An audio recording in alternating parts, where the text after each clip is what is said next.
자, 오늘부터 로마서로 들어갑니다. 로마서 같은 방식으로 읽으면서 설명을 합니다. 1절, 2절은 그냥 인사말이고 또 사도 바울 자신 소개한 거니까 그냥 넘어가고 3절로부터 로마서 1장 3절부터 이 아들로 말하면 이 아들은 예수였습니다. 육신으로는 다윗의 혈통에서 나셨고 성결의 영으로는 죽은 가운데서 부활하여 능력으로 하나님이 아들로 인정되셨으니 곧 우리 주 예수 그리스도시니라. 그러면 우리가 은혜와 사도의 직분을 받아 그 이름을 위하여 모든 이방인 중에서 믿어 순종케 하느니 너희도 그들 중에 있어 예수 그리스도의 것으로 부르심을 입은 자니라. 로마에서 하나님의 사랑하심을 입은 사도로 부르심을 입은 모든 자에게 하나님 우리 아버지와 주 예수 그리스도로 쫓아 은혜와 평강이 있기를 원한다. 이제 인사입니다. 그리고 예수 그리스도의 소개가 나왔습니다. 바울 자신의 소개와 예수 그리스도의 소개가 나왔습니다. 그걸 보면 이제 예수의 소개가 나오는데 예수의 소개가 보면은 믿음과 그 혈통의 계보가 나오죠. 믿음으로 보면 성결의 영으로 난 자죠. 그래서 하나님의 아들이죠. 그 혈통으로 보면 다윗의 씨예요. 근데 아브라함부터 나왔나?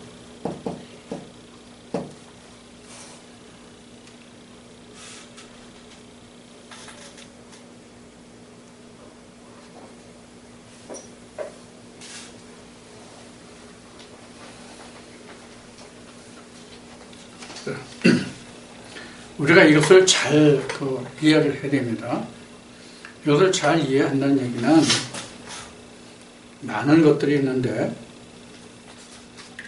한 가지만 말씀드릴게요. 지금 예수 그리스도를 지금 여기에 예를 든 믿음과 혈통의 그 둘로 봤을 때 어느 쪽으로 보느냐에 따라서 영생과 영벌이 갈라집니다. 그래서 믿음으로 보는 자들은 영생이 있지만 이것을 혈통으로 보는 자들은 영생이 없습니다. 그래서 믿음으로 보지만 예수 그리스도를 믿음의 혈통으로 보지만 믿음의 혈통으로 보면서도 예수 그리스도를 혈통의 예수로 보기 때문에 찾아오는 생기는 문제가 뭡니까? 예수를 성령의 사람으로 보면서도 혈통의 사람으로 보는 결과물이 여러분들 생각할 때는 뭐가 있느냐 하는 거야. 우리 기독교계에서. 생기가 있다 없다? 생명이 있다 없다? 절기. 믿음의 성결의 영으로 보면 절기가 없어요. 근데 육신으로 혈통으로 육신으로 보기 때문에 절기가 없는 거예요. 지금 절기에 뭐가 있어요? 지금 현재 그 12월 달 쓰는 성탄절 크리스마스가 있잖아요. 크리스마스가 매년 오죠. 그렇죠? 크리스마스가 매년 오는데 크리스마스가 매년 오는 것은 혈통으로 오기 때문에 크리스마스가 매년 오는 거예요. 그게 절기라는 거예요. 근데 영적으로 보면 크리스마스가 각 사람에게 한 번뿐이 없단 말이에요. 크리스마스. 쉬운 얘기를 하면 내가 이태수라는 사람이 평생을 통해서 몇 번 태어납니까? 내가 매년 태어납니까? 내가 매년 태어났냐고요? 아니죠?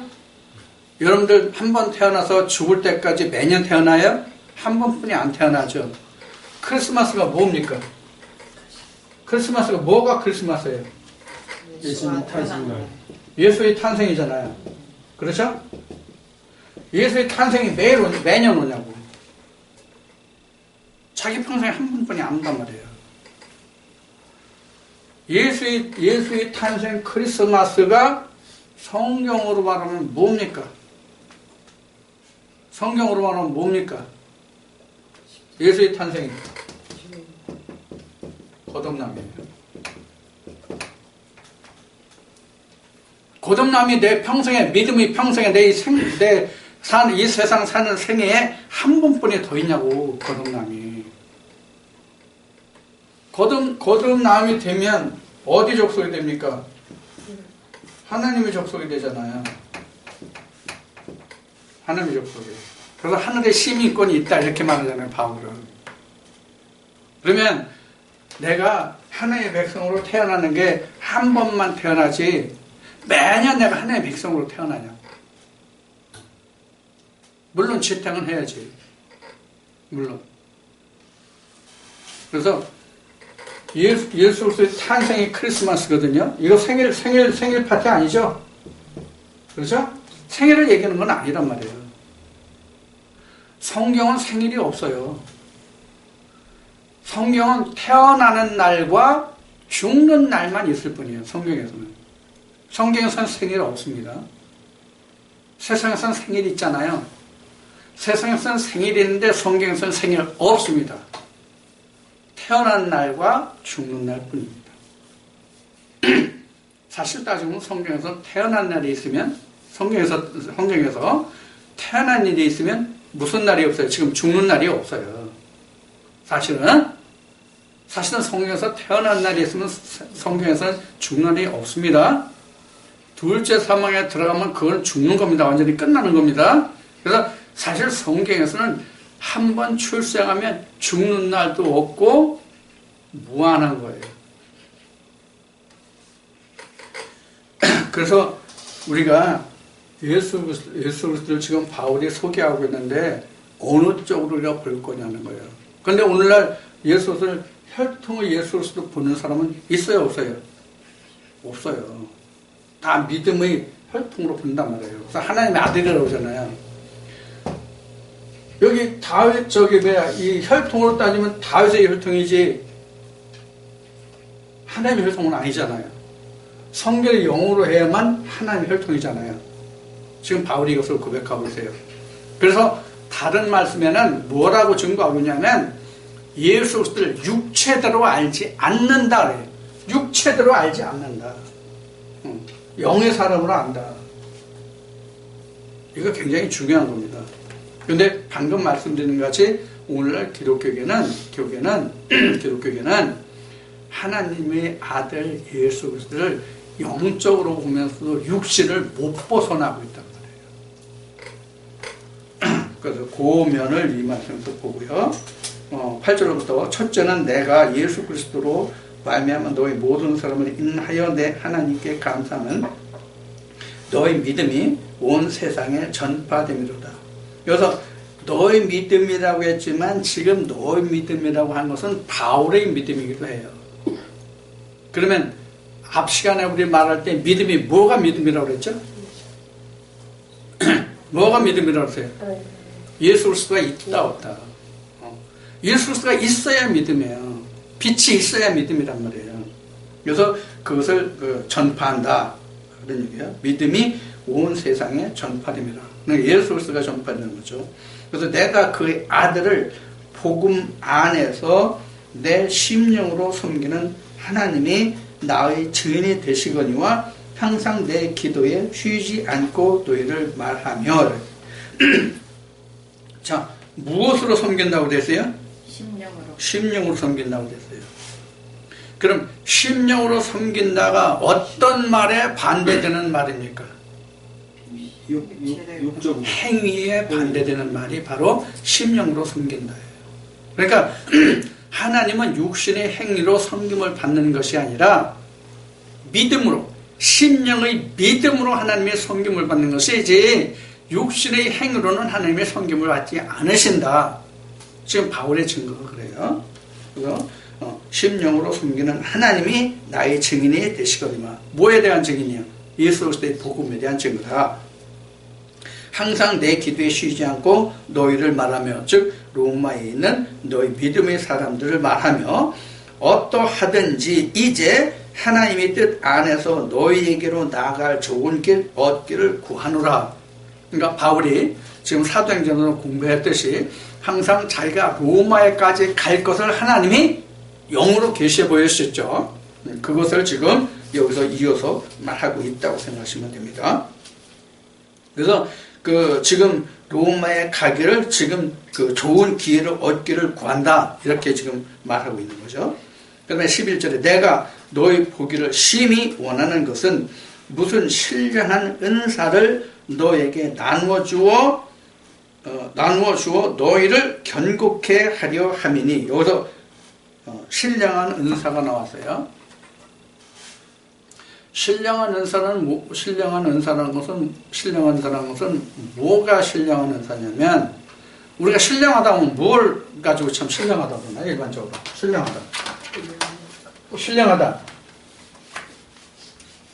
신령하다는 얘기는 우리가 일반적으로 말하면 일반 사람들이 할 수 없는 그런 일을 하거나 말하면 그 사람은 그 사람 참 신령한 재주가 있어, 이렇게 통상 말하죠.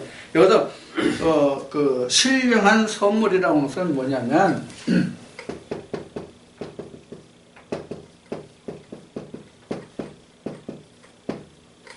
선물, 통상 뭐가 선물이에요? 선물이 뭐가 선물이에요? 쉬운 얘기로 하면 공짜가 선물이죠. 그렇죠? 공짜가 선물이야. 공짜가 선물인데, 이 신령한 이 단어가 뭐냐면, 고린도전서 15장에 보면, 육의 몸이 있은즉 신령한 몸이 있느니라, 이렇게 나오죠. 신령한 몸, 신령이라는 뜻에서 나온 푸시키코스, 푸뉴마티코스가 신령하니에요. 푸뉴마티코스. 그래서 신령한 선물이라고 하는 것은 하나님의 영의 선물이에요.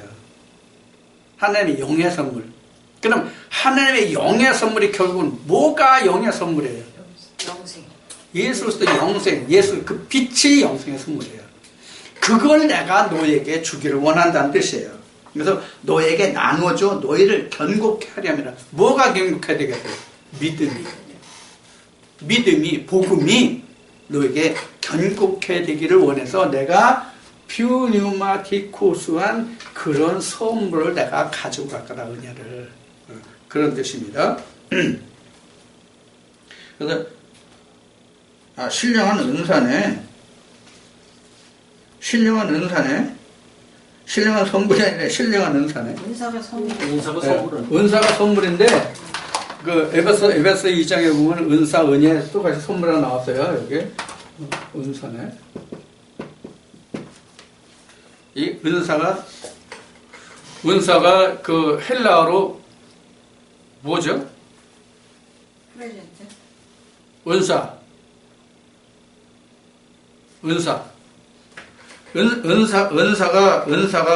은사가 여러분들 사람들한테 얘기할 때 누구에게는 뭐가 있다고 말하죠? 어떤 사람 어떤 포즈가 참 강렬하고 어떤 멋진 포즈가 있으면 그 사람한테 뭐가 있다고 그래야죠? 저 사람에게 카리스마가 있다고 그래야죠. 카리스마가 은사예요. 카리스마. 그래서 퓨뉴마티코스 카리스마, 이게 바로 신령한 은사예요. 그래서 여기는 은사는 결국 은혜고, 예수 그리스도의 은혜를 말하는 거예요. 자, 12절에 이는 곧 내가 너희 가운데서 너희와 나의 믿음을 인하여 피차 아니함을 얻으려 함이라. 뭐로? 신령한 은사로 믿음에 대해서 안위를 얻으려 함이라. 지금 바울이 말하는 이어서 믿음으로 안위를 얻는다는 뜻을 여러분들 이해하실 수 있겠어요? 저는 이런 걸 완일 얻는 걸로 저는 많이 느껴요. 예를 들어서 누가 어떤 말씀을 듣고 그 사람 믿음에 확신을 하고 아멘이라고 할 때 그 말씀에 대해서 이런 그 글이나 말이나 이런 것을 들을 때 내가 그런 그 행동이나 말에 대해서 내가 상당한 안위를 받거든요. 실제 나 같은 경우는. 그래서 아마 바울이 말하는 이런 안위는 아마 상당할 거예요. 바울과 내가 비교할 수 없는 정도의 차가 있다면 바울이 받는 안위가 내가 받는 안위와 비교할 수 없겠죠. 그래서 지금 나는 이 말이 무슨 뜻인지를 어렴풋이 짐작이라도 할 수 있는 그런 말이 되네요. 그래서 바울이 이제 이어서 말하기를 형제들아 내가 여러 번 너에게 가고자 한 것을 너희가 모르기를 원치 아니하노니 이는 너희 중에서도 다른 이방인 중에서와 같이 열매를 맺게 하려 함이로되 지금까지 길이 막혔도다. 자, 이게 지금 로마에 있는 성도들에게 보낸 편지잖아요. 로마서가. 그러면 로마가 지금 이방인이잖아요. 로마 사람들이. 유대인들이 아니잖아요. 그러니까 지금 여기는 이방이란 말이에요. 그래서 여기서 이방이라는 말을 지금 여기 쓰고 있어요. 그래서 다른 이방인 중에서와 같이 열매를 맺게 하려면 했어요. 그러면 다른이라는 말이 여기 들었잖아요. 이방인 중에서 다른 이방인과 같이.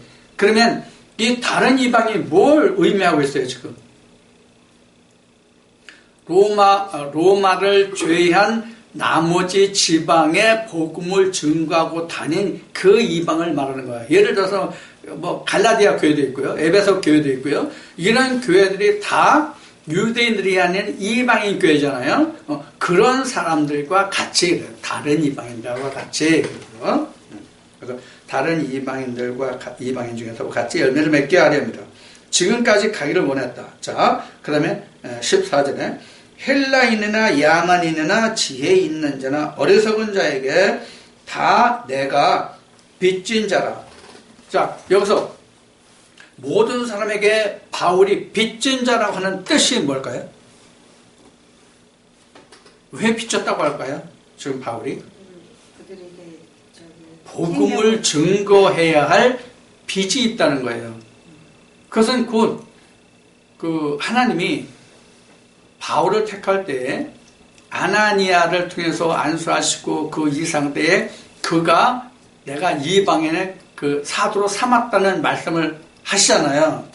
그러니까 이방인들에게 복음을 증거할 그 빚이 그들에게 뿐만 아니라 하나님께도 있는 거거든요.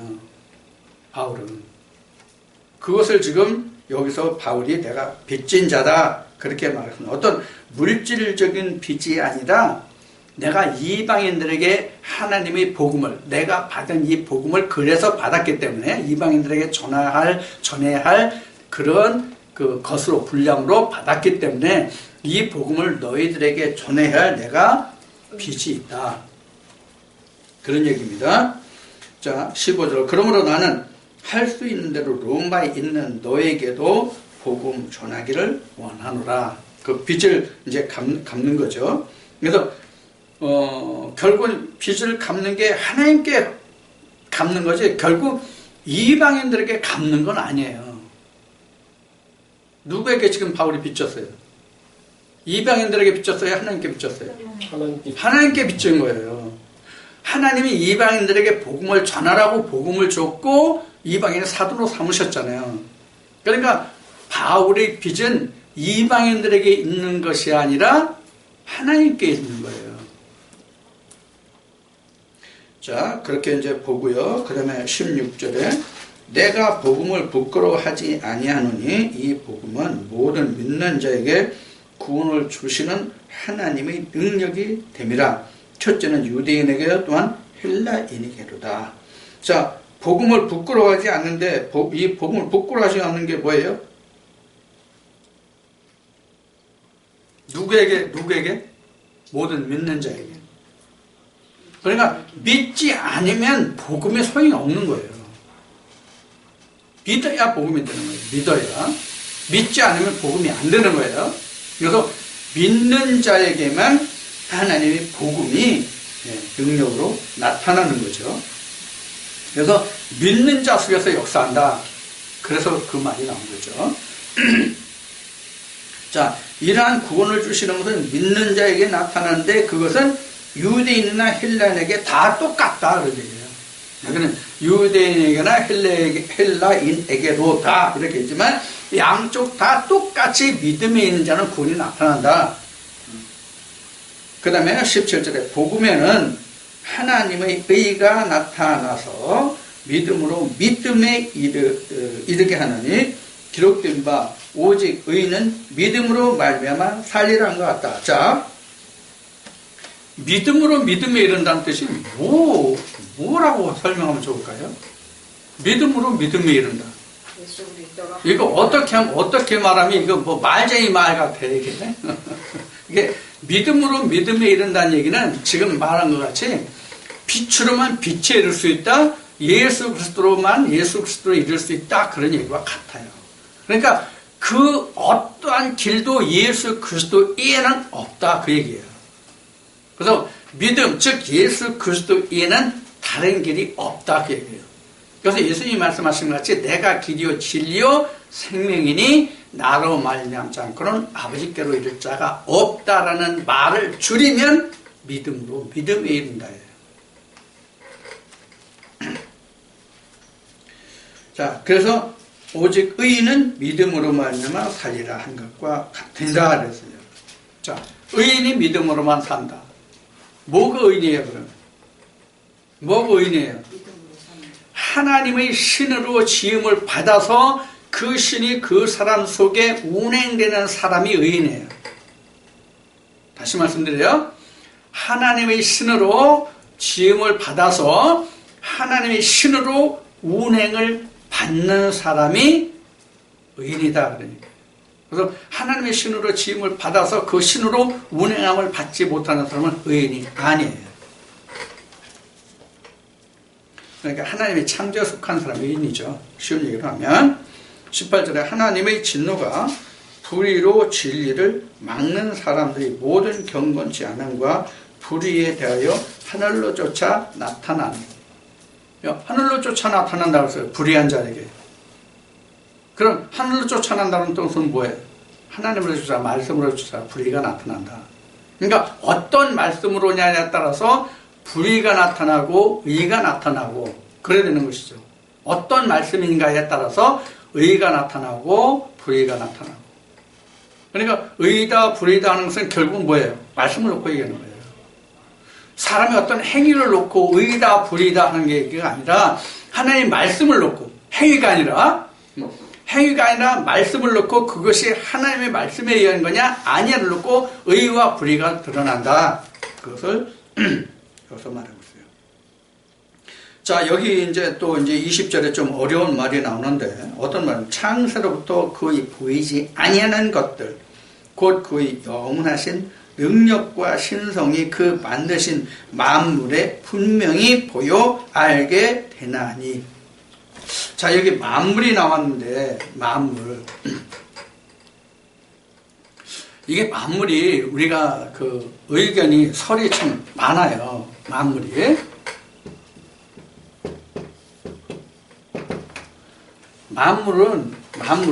우리가 설이 많은데 만물이라고 하는 것은 우리가 일반적으로 생각할 때는 세상에 지어진 모든 것들이 사실은 만물이에요.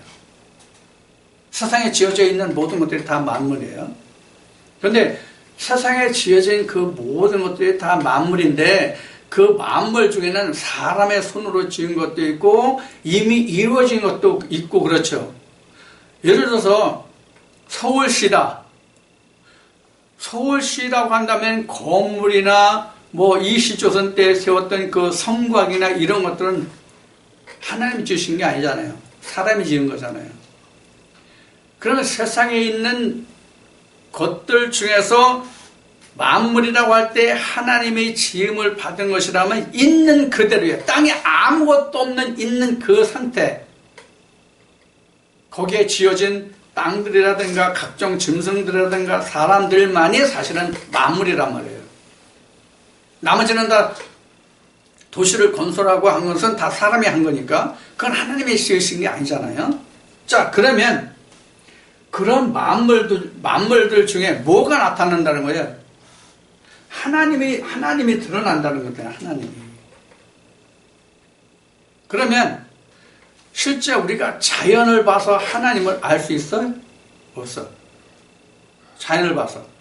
여러분, 자연을 봐서 하나님을 알 수 있는 게 뭐가 있어요? 이 질서, 사계절이라든가.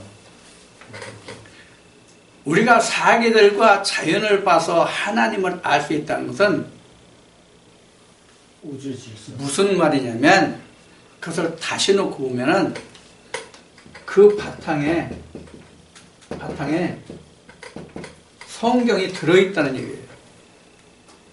지금 해를 보고 달을 보고 별을 보고 이 땅덩어리를 보고 그 계절을 봐서 우리가 하나님을 기억한다고 하는 것은 그 바탕에 이미 성경이 있는 거예요. 성경이 없으면, 성경 말씀이 없으면 모르죠. 절대적으로 몰라요. 그러면 우리가 이러한 자연 현상을 통해서 생긴 일을 가지고는 우리가 하나님을 알 수가 없어요. 그럼 무엇을 통해서 우리가 알 수 있습니까?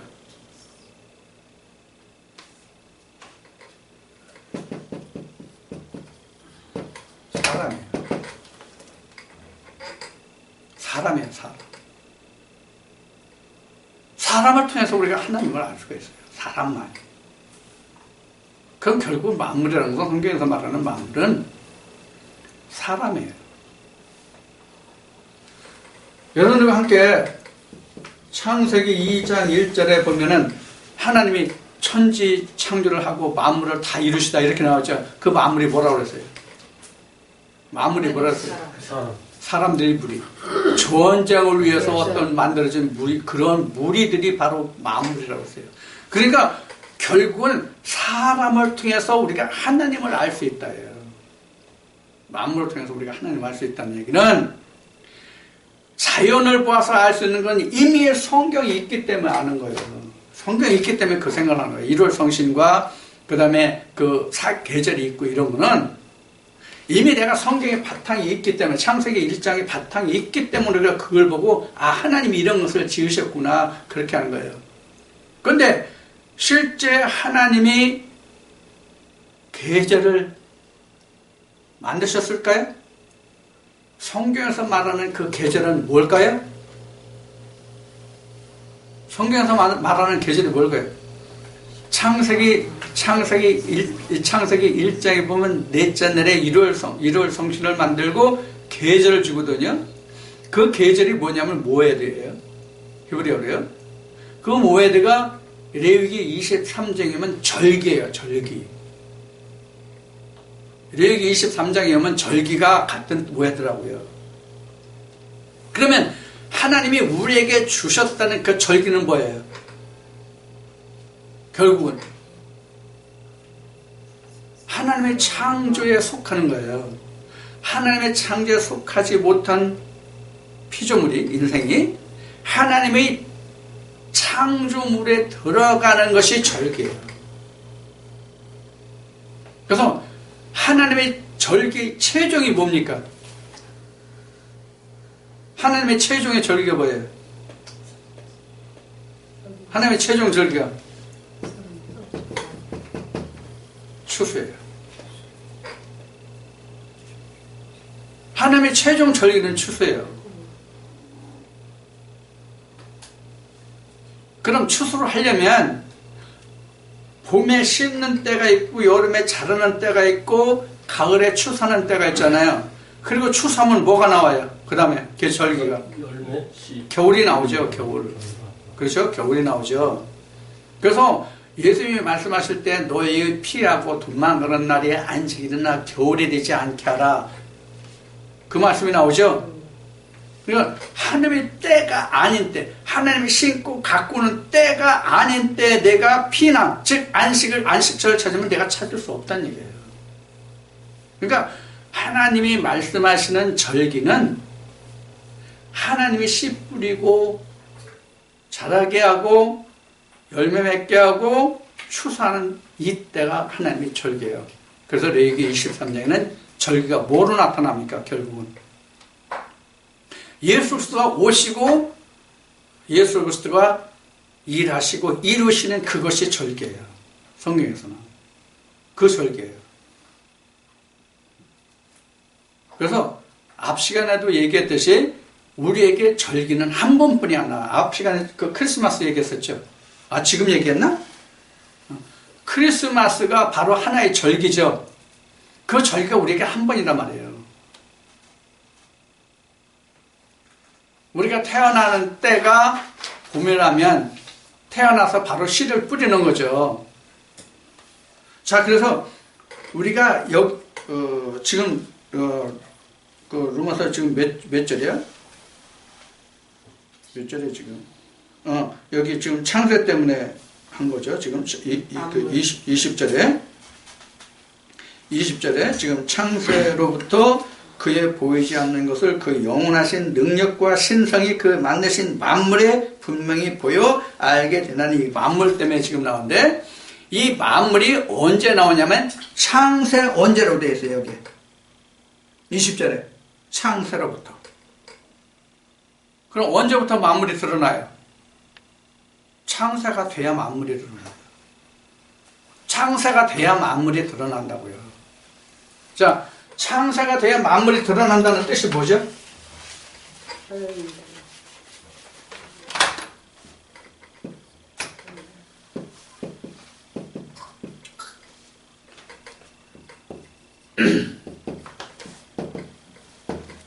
그래서 창세가 돼야 빛이 드러나기 때문에 그때 만물이 드러난단 말이에요. 어둠에 있는 것들과 빛에 있는 것들이 드러난단 말이에요.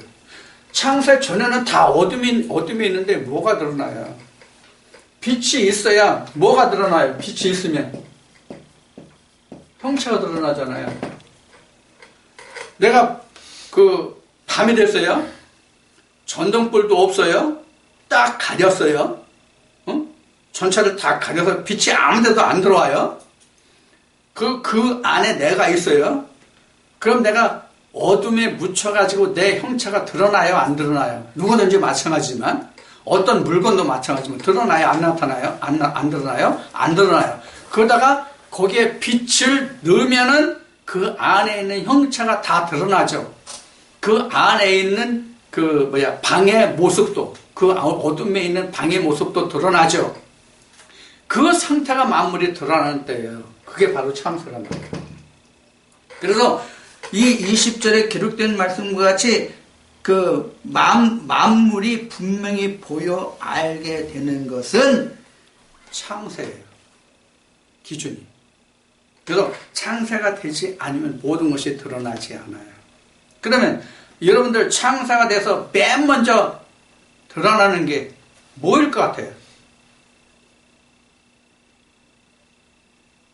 창세가 돼서 만물이 드러나. 그럼 뭐가 맨 먼저 드러날 것 같아? 너무 어려운가 질문이? 어려워요? 뭐가 드러나? 자기 자신이 드러나지. 자기 자신이 드러나요. 창세가 되면. 그래서 바울은 뭐라고 말했냐면, 내가 율법을 깨닫기 전에는 내가 의인이더니 율법을 깨닫고 나니까 내가 죄 가운데 있더라. 누가 드러났어요? 바울 자신이 드러났잖아요. 이게 창세예요. 이게 창세라고요. 그래서 만물이 드러난다는 얘기는 좁게 말하면 내가 만물이에요. 내가 하나님 앞에 드러나는 거예요. 낱낱이 벌거벗은 모습으로. 아예 부끄러워라. 그것이 바로 여기서 말하는 것이에요. 그래서 20절 말씀을 여러분들 깊이 보면은 바로 그렇게 나타납니다. 그래서 그 다음에 여러분이 말씀하신 대로 자연계를 통해서 하는 것은 그 다음 문제예요. 그 다음 문제라고요. 자, 거기까지 그렇게만 설명하고요. 21절부터 하나님을 알되 하나님으로 영화롭게도 아니하며 감사치도 아니하고 오히려 그 생각이 허망하여지며 미라는 마음이 어두워졌나니 자, 스스로 지혜 있다 하나 우준하게 되어 썩어지지 아니하는 하나님의 영광을 썩어질 하나님과 금수와 버러지 형상의 우상으로 바꾸었느니라. 자, 그러면 지금 22절에서 23절까지를 지금 봤는데요. 21절에서부터 그 23절까지 봤는데요. 자, 하나님을 알되 하나님을 영화롭게 않는다 그랬어요. 자, 그럼 하나님을 아는데 영화롭게 못한다는 이 뜻이 뭐예요?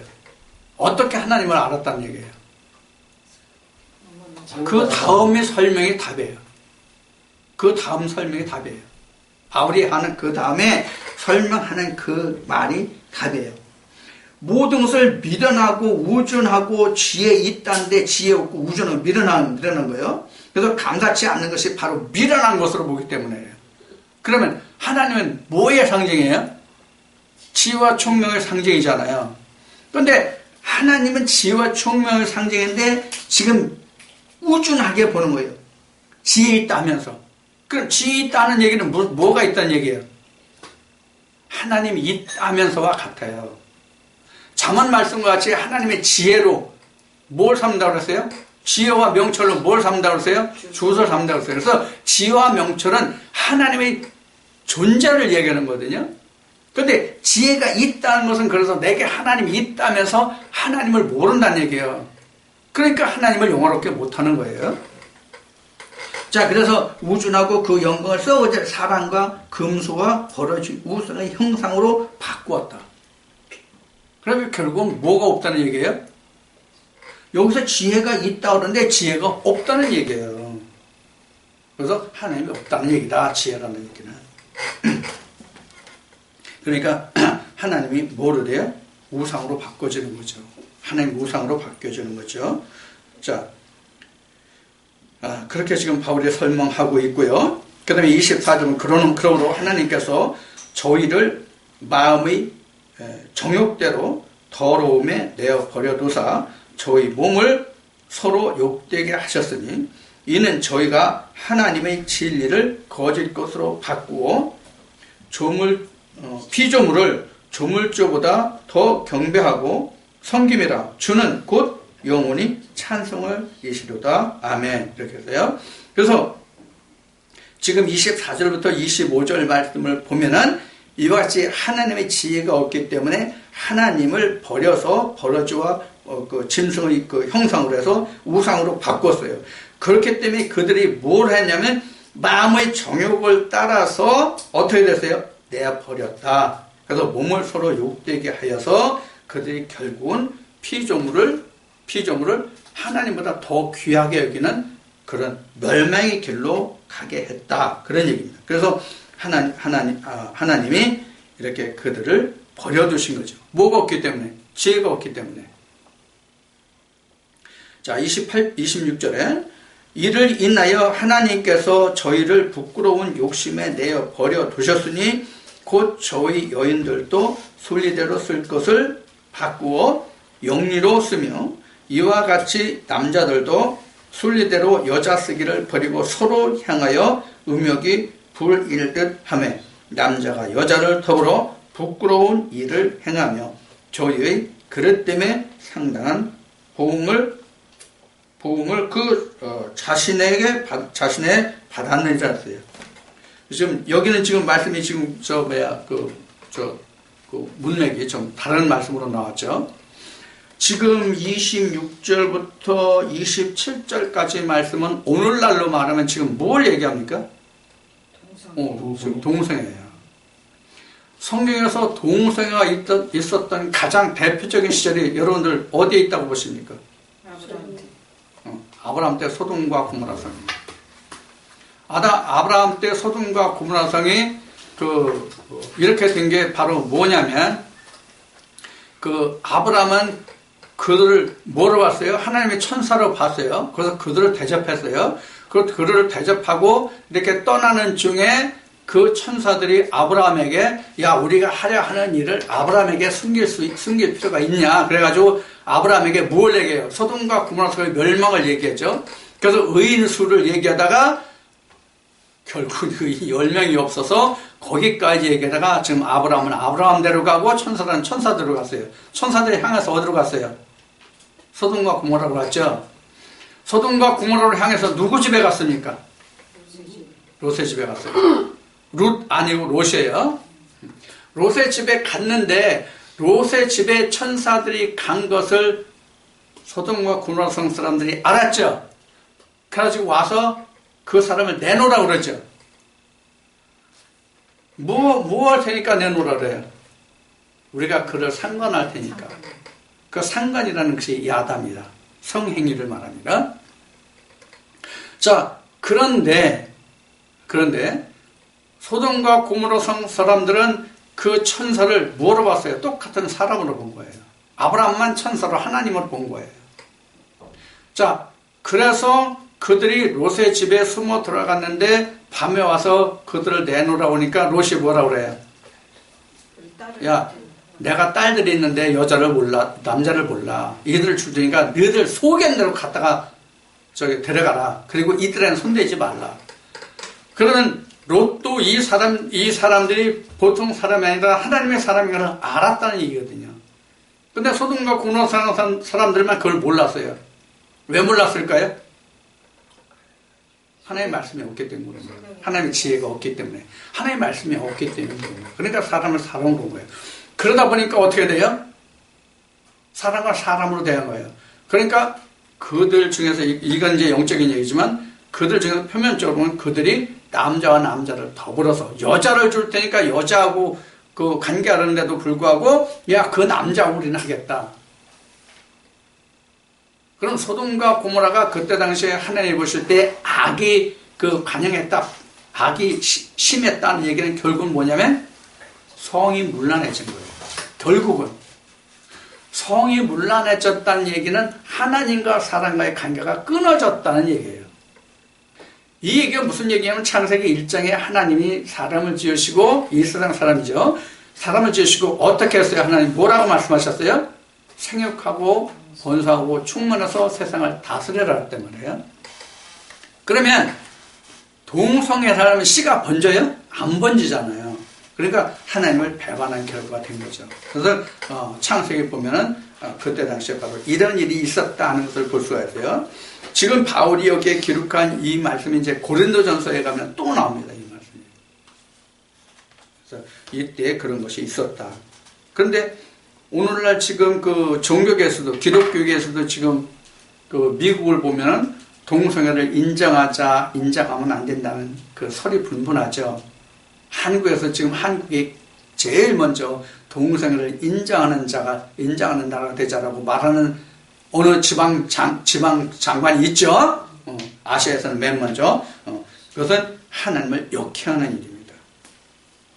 지금 방금 말씀드린 이유로. 그 다음에 이어집시다. 그만하고. 그런데 28절부터 또한 저희가 마음에 하나님 두기를 싫어하며 하나님께서 저희를 그 상실한 마음대로 내어 버려두사 합당치 못한 일을 하게 하셨으니. 그냥 하나님 내어 버려둔 거예요. 이것을 신학적으로는 뭐라고 하냐면 유기됐다 이렇게 해요. 유기됐다. 유기됐다는 얘기는 버렸다는 얘기예요. 우리 뭐 지금 요새 그 애완견들 많이 키우고 고양이들 많이 키우는데 유기견 유기 고양이 얘기 많이 하죠. 얼마 전에 그 고양이 밥 주다가 캔맘이라고 하는 사람이 그 벽돌 맞아 사망한 사건도 있었죠. 그래서 유기라는 것은 버렸다는 얘기예요. 그러면 이 말씀에서 보는 바와 같이 하나님이 이들을 버렸습니까? 인간 스스로가 하나님을 떠났습니까? 인간 스스로가 하나님을 떠난 거거든요. 그러니까 하나님이 버려둔 채로 그냥 두는 것을 유기했다 이렇게 했는데 하나님은 사실 유기를 안 하신다고요. 사람이 떠난 거예요. 이것을 유대 백성들과 즉 하나님의 백성들과 하나님과의 관계로 말하면 복음서에서 말하는 이혼 증서예요. 그러나 하나님은 이혼 증서를 써준 일이 없다. 그래서 이제 쭉 이제 가가지고 결국 이러한 사람들이 뭐예요? 하나님의 지혜가 없어서 하나님을 피조물보다 못하게 여기는 자들을 이야기하는 거예요, 지금. 그 자들 중에 뭐가 있어요? 동성애 자들이 있어요. 이러한 자들은 하나님이 그냥 버려서 그 길을 그냥 가게 한다. 그런 얘기입니다. 그 말씀이 어디까지 가냐면 32절까지 이어져요. 그래서 32절을 보면 이런 자들을 하나님 어떻게 바울은 증거하냐면 저희가 이 같은 일을 행하는 자는 사형에 해당한다고 하나님이 정하심을 알고도 자기들만 행할 뿐만이 아니라 또한 그 일을 행하는 자들 옳다 하느니라. 이런 악을 행하는 사람들을 방관하는 사람이 있는가 하면 그것이 옳다고 조장하는 사람도 있단 말이에요. 오늘날도 그렇잖아요. 우리가 그러면 이런 성경의 말씀들을 보면서 우리는 무엇을 우리는 짐작해야 된다고 그랬어요, 먼저요? 성경에 증거된 이런 말씀들을 보면 우리가 뭘 봐야 된다고 그랬어요? 하나님의 때를 봐야 된다, 이렇게 말씀드렸어요. 하나님의 때. 그래서 마태복음 23장에도 예수님이 말씀하신 그 증거를 보면 거룩한 제단에 가증한 것이 서는 것을 보거든, 이런 말씀이 있잖아요. 그러니까 이제 다니엘서 말씀을 이제 인용한 건데, 이것은 뭘 말하는 거예요? 너희가 이런 것을 보거든 뭐 밭에 있는 자, 유대에 있는 자는 뭐 이런 말씀이 나오잖아요. 그러면 예수님이 이렇게 말씀하시는 거나 바울이 이렇게 말하는 것이나 이러한 것을 보면 어떻게 하라는 거예요? 하나님의 때를 너희는 미루어 짐작해라, 그 얘기예요. 하나님의 때를. 그래서 우리가 성경이 필요한 거예요. 그래서 성경은 우리에게 무엇을 제시해 주느냐면 하나님의 시간표를 제시해 주는 게 성경이에요. 그럼 이 하나님의 시간표, 이 시계를 볼 수 있는 사람이 누구냐? 하나님의 신으로 지음을 받은 자가 그 시간표를, 시계를 볼 수 있다는 얘기예요. 여러분들 그 마태복음 20장인가? 그거 보면 그 포도원에 일을 보내잖아요. 그러면 어느 사람부터 품삯을 줬어요? 마지막 된 사람부터 일 줬죠. 마지막 된 사람이라는 것은 맨 끝에 왔다는 것이 아니라 거기 경점까지 이르렀다고 그 말씀을 봐요. 맞아요. 그래서 내가 마지막 때에 이런 사람만 그 때를 알아요. 상급을 받을 수 있어요. 그래서 우리가 하나님의 때를 볼 수 있다는 것은 곧 방금 얘기한 것 같이 하나님의 말씀으로, 하나님의 신으로 지음을 받은 사람만이 하나님의 때를 알 수 있단 말이에요. 그래서 그 하나님이 품삯을 주시는 예수님이 일러스도 예를 들어서 말씀하신 그 말씀을 보면 품삯을 몇 시에 줬어요? 12시에 줬단 말이에요. 12시에. 성경에 12시에 줬다는 얘기가 없어요. 근데 왜 12시라고 지금 말할 수 있어요, 성경에? 11시에 온 사람을 먼저 온 사람이 받을 때 그 사람은 1시간뿐이 일하지 않았거늘, 이렇게 나왔단 말이에요. 그러니까 12시가 품삯 주는 시간이에요. 그러니까 12시가 마지막 때거든요, 성경으로 보면. 그럼 지금 우리가 성경을 이런 말씀을 보면서 지금 하나님의 시계가 몇 시냐 하는 거냐, 몇 시냐 하는 거예요. 11시 40분이냐 50분이냐 55분이냐, 뭐 얘기해요 이게? 마지막 때. 그래서 우리가 성경이 필요하다, 그 얘기입니다.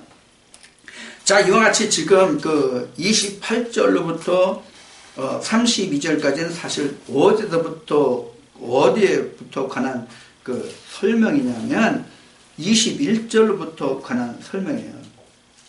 21절부터 관한 설명이에요. 그래서 하나님이 그 만물을 통해서 모든 것을 나타냈는데 그런 것을 보지 못하는 자들을, 이걸 얘기하는 거예요. 그러니까 너희는 이렇게 하지 말고, 로마에 있는 너희들 이방인 중에 있지만 너희는 하나님의 복음을 받은 자들로서 너희는 이런 사람들이 되지 말라는 얘기예요, 결국은. 자, 우리도 그래서 이런 말씀을 보면서 지금 우리가 세상의 때를 우리가 짐작할 수 있어야 됩니다. 그래야 내가 일할 수 있는 거잖아요. 이 세상의 마지막 때를 볼 수 있다는 것은 뭐와 같으냐면 노아가 방주를 짓는 것과 같은 얘기예요. 너가 그 마지막 때를 보지 못했으면 방주를 지을 수가 없겠죠. 우리도 마찬가지다. 자, 그래서 이제 로마서 1장은 이제 이렇게 해서 이제 마칠 텐데요. 굉장히 짧게 쉽게 설명했습니다. 간단히만. 쉽게라기보다는 너무 간단하게 설명했어요. 앞으로 가면서 이제 설명할 말씀들이 많기 때문에 로마서 말씀은 사실 어렵습니다. 로마서 말씀은 사실 어려운데 앞으로 가면서 필요한 부분은 자세히 말씀드릴 부분은 자세히 말씀을 드리도록 하겠습니다. 자, 오늘 여기서 마치겠습니다.